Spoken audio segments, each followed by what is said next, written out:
talking a little bit today about edutainment, educating your customers and your hosts at your party. If you've done your host coaching well, you have a captive audience at your party and you want them to have a great time. You want to enjoy the products. You want them to leave with added value with you as their consultant. So not only do we want to teach them how to have quick meals, how to plan ahead. Everybody's busy. We're busy. We get it. Let's teach them how to get meals on their table, bring their family together, not just running through the drive-thru, not just having hot dogs or something like that when they go home each night, okay? So I'm sharing a lot of tips on how to teach power cooking, how to help them have great shopping tips. That's what people don't like about cooking. They have to go to the store, they have to remember everything, it takes forever, they have to meal plan, they have to then cook everything, put it together, then they've got all the dishes. So let's help streamline that, let's help them make cooking simple, bring their family together, and not be a stressful thing added to their already stressful lives. So the first thing would be power cooking. I'm sure many of us are familiar with power cooking, some of us are not. So power cooking is simply cooking in bulk to make future meals easier and quicker, okay? So a simple tip, buy your ground beef in bulk, cook it all at once, freeze it in 1-pound bags. That makes it super simple to have an easy pasta, sloppy joes, tacos, taco rings, something like that. It's easy to pull it out, it's already done. You have one of the lengthiest parts of your recipe ready to go. You don't have to do that, okay? So freezing your already cooked ground beef in about 1-pound packages. If you have a bigger family, you'll just grab 2 packages out. It's simple. Freezing cooked chicken. Overcook your chicken if you're making a meal, or if you have a busy week ahead, cook your chicken ahead of time.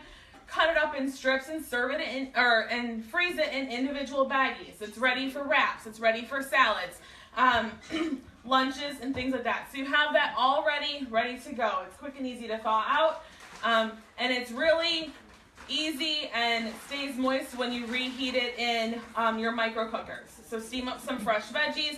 Throw your already cooked chicken in there 30 seconds. It's hot and steamed, and you can throw a stir-fry sauce on it, and you have dinner in no time, and it was already done for you. I call them planned overs.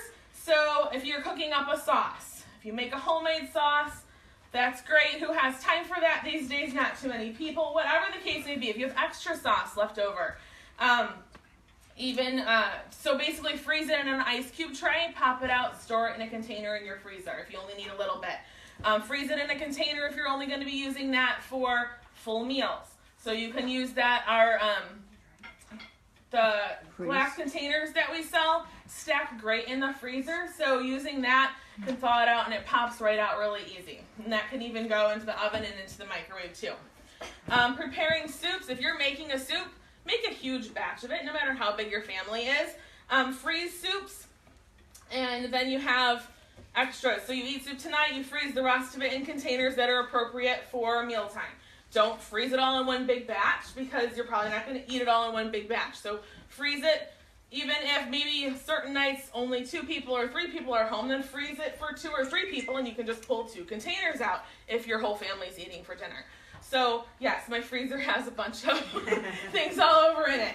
I do recommend that if you're going to do potatoes in a soup or noodles, freeze it before you add the potatoes or noodles because sometimes those can get mealy or really mushy when it's thawing out. So you can add that later. If you're making a lasagna or something like that or other dishes, make 2. You're already doing all the work. Make 2 of them. Freeze one for later. You don't need to go buy stove freeze. Make your own, and it's quick and simple. Really, making homemade lasagna is not that difficult. And you can even make some extra ones in small containers. You make your own freezer meals. Throw it in the freezer. You can thaw it out. It's quick and easy. If you're preparing a roast, our family, if we have roast in that week, we are having soup that same week because you have the drippings already. You have the veggies. Get a little bit larger roast. Hide the extra meat before you serve your family so you have meat left for your soup. My husband's a strong man. I have to hide the extra protein. So I have to hide it from him before I put it on the table. So then you just take the salad choppers out, chop up the extra meat, chop up the extra veggies, throw your extra veggies and broth in there, and you're ready to go. Simmer it for a while, throw it in your rock crock, or even you can leave it in your crock pot on your countertop. So let's see, getting the most out of your food. So let's say protein, if you're cooking meat, you don't need the extra drippings. So if we're cooking up a bunch of chicken, you know that extra broth that's left in the bottom of the crock with the deep covered baker? Don't throw that out. Throw it in an ice cube tray. Throw it in your freezer when you're making soup, when you're making pasta. Use that as your liquid when you're cooking it. Don't just throw it out. You have your own homemade stock right there. So doing that, we use ice cube trays a lot in our house. And save them in a freezer bag or a container in your freezer. Eggs. Eggs are on sale. They've been on sale quite a bit lately. Do you know you can freeze eggs? No. Just not in the shell. Crack it out into an ice cube tray or small containers and you can freeze them. Yep. So buy them on sale, crack them out, and then you can freeze them and bake with them later. That is. How do you then you just defrost them? Just take them out on the countertop? Yep, just defrost them. So as long as they're not in the shell. Yep, it'll break the shell if they expand. So if you put it, just make sure your container is large enough. Obviously, by extra large eggs, you're not fitting it in an ice cube tray. Okay, so think about what you're going to be freezing and how large it is. Or if you're just going to do scrambled eggs with it, freeze it in a larger container and then you've got it ready to go. Produce. Make sure you wash your veggies really well before you start peeling them because you can save all those scraps in a freezer bag, in a container, and you can boil them down later and you have your own homemade veggie stock, okay? All those scraps you're throwing away, get use out of it. We waste 40% of the food that we buy or more, not only just in scraps, but just not thinking about using the whole food. America's great for that. Let's save money, let's think outside the box, and it's easier already doing it. Just throw it in a bag, and then later, when you're cooking a meal, you can have that just simmering. You don't even have to use it that day. Just let it simmer in the back. You can freeze that too. Get a deep freeze. You need it. Okay. Lemons and limes on sale. My whole team knows this because we do this all the time. Overbuy your lemons and limes on sale. They get really expensive. I mean, 50 cents for a lime, 33 cents for a lime. I buy them like when they're 15 or 20 for $1. Zest them. You can freeze the zest in a little bit of water and pull that out later on. And the herb freezing trays are great for that. And then juice them all. Freeze them in ice cube trays. The ice cream trays I use, it's a half a lime per thing. If you want limeade, lemonade, a little bit of lime for a salsa, something like that, just pull it out, thaw it out, and it's ready to go. So you're not running to the store for that one last thing. Whatever you need it for, you have that ready. I do suggest if you're juicing lemons and limes, double bag in the freezer or use a container. Sometimes the syrup of the fruit that comes in the juice can seep through the bag. So double line it or throw it in a container before you freeze it. Homemade lemonade all the time. All of our team meetings, I think we do Brazilian lemonade because it's done in 30 seconds. I don't have to juice a thing. So, I'm like, they're all shaking their head, yes. Okay. Do that with wine, too. With wine? Who has leftover wine? I did hear. But you could. Who has leftover wine? I did hear a tip from Julie Gizzy. Have you guys heard about freezing your lemon juice in a Ziploc bag, like a sheet of ice, versus an ice cube tray? Because sometimes you don't need like a little quarter cup of lemon juice. You only need like a tiny little teaspoon. So if it's like a sheet of ice in your Ziploc bag, you just snap off the little bit that you need. Another great tip. To get the optimal amount of juice when you're juicing your citrus fruits, you want to roll it hard under your palm of your hand before you juice it. We already learned the tip about making sure you get a juicy lime or lemon, but roll it under your hand first. Room temperature is always best, or if it's been refrigerated, you could also microwave for about 10 to 15 seconds, and that'll help release the juices as well. If your fruit in your fridge is about to go bad, especially in the summer and in the fall when everything's ripe all at once, and we tend to overbuy everything because we want it, and then we never eat it all. Strawberries, they're really bad for going bad really quickly. A tip on strawberries, as soon as you get them home, put them in a cold water bath with some vinegar. Let them soak, rinse them off with clean water, and store them back in the same container. It'll keep about a whole week with fresh strawberries, rather because you're killing all the bacteria that's on the surface with something natural. They won't taste like vinegar? No, because you're rinsing it with clean water after you soak them. Do you have to hold them? You don't have to hold them, no. They'll actually go bad quicker, I believe, if you hold them. If your strawberries, raspberries, blueberries, or other fruit are about to go bad, before it starts getting really bad, clean them up, dice them up, and throw them in your freezer. Blueberries, raspberries, strawberries are great thrown in smoothies later on. Also, let's see, different sauces, like if you're doing like a sauce for maybe French toast or something like that, it cooks up really quick and easy. You can make smoothies in your food processor by just taking out your frozen fruit and letting it thaw just for a few minutes. Throw some apple juice or yogurt in there for the kids, and you have your fresh fruit without buying the already frozen fruit. You can just do it yourself. Buy it on sale and then freeze it before it goes bad. Banana is a tip that I learned.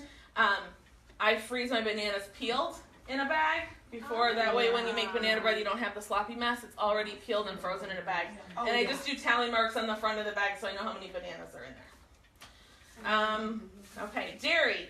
Don't buy your pre-shredded cheese. We talked about that already. It's covered in cellulose powder, which is pretty much sawdust. Okay, buy it in bulk and shred it yourself. Shred enough for just a couple days. I don't want to be taking out my cheese grater and shredding every meal, every day for whatever I need cheese for.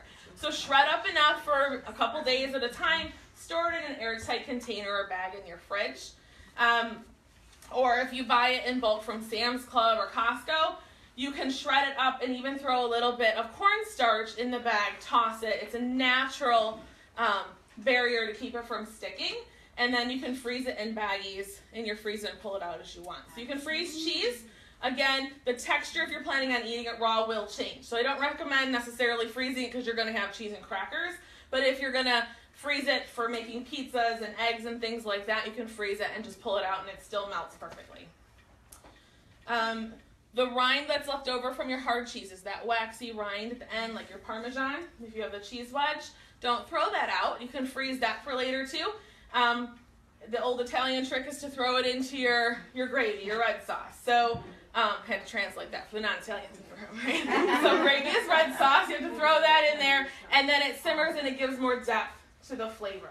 You can throw it in your soups and stews and stuff too.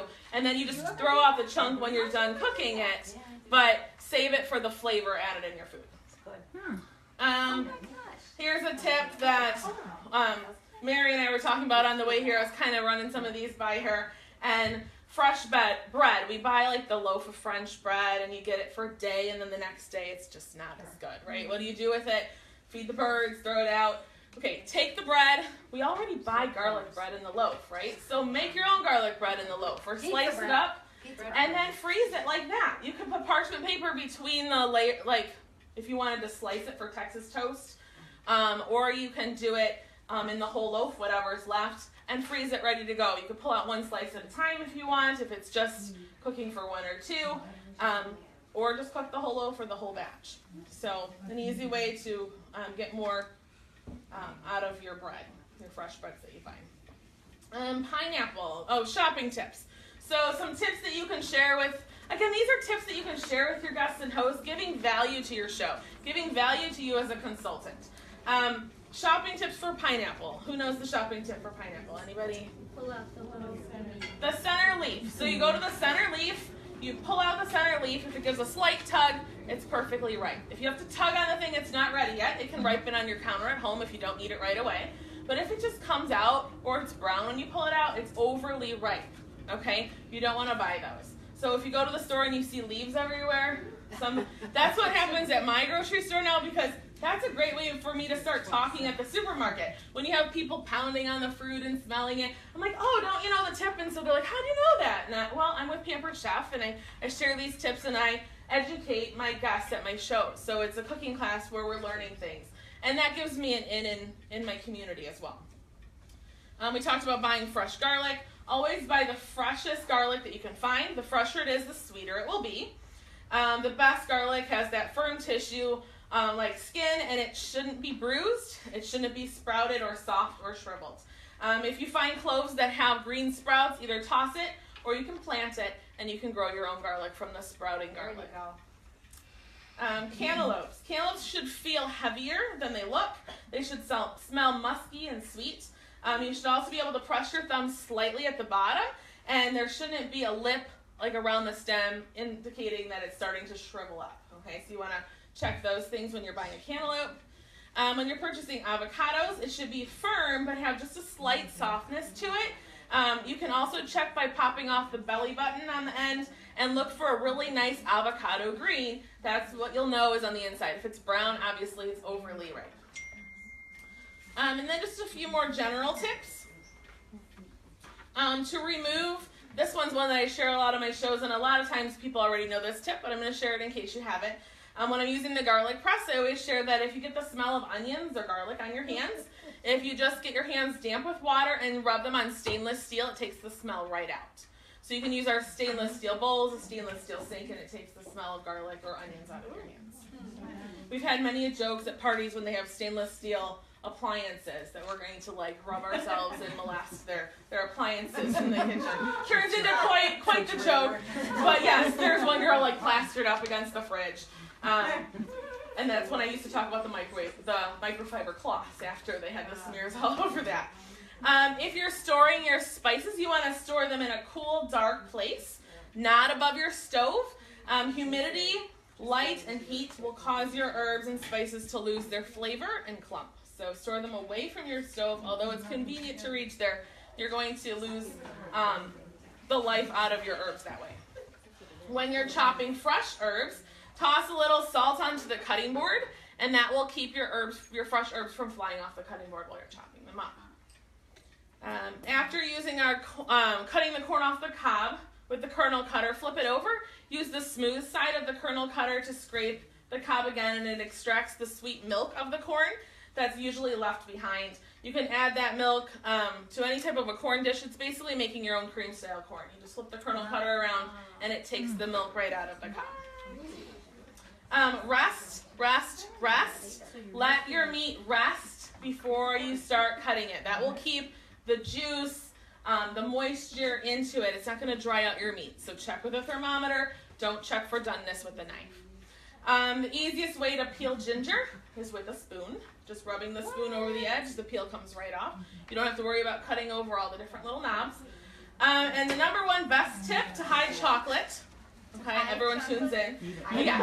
I share this on my shows and everyone gets a good kick out of it. Hide it in your freezer in an empty veggie bag. Okay? Empty out your soybean bag, or just buy soybeans, who cares if you even eat them. And you hide your kids' chocolate from Halloween in there, or whatever chocolate. The babysitters and the kids will not find them, and most of the times the husbands won't either. So it's a great way to hide your chocolate for those bad things. So just a little fun extra tip, but that's a fun one. Yay! You know, does anybody else have any one little thing that you share at your shows that is like a dinner done kind of tip? Anybody want to have one thing that you share? She got them all. You got them all? I do have this file that I'm going to share too, so y'all. Oh, good. Yay! Okay.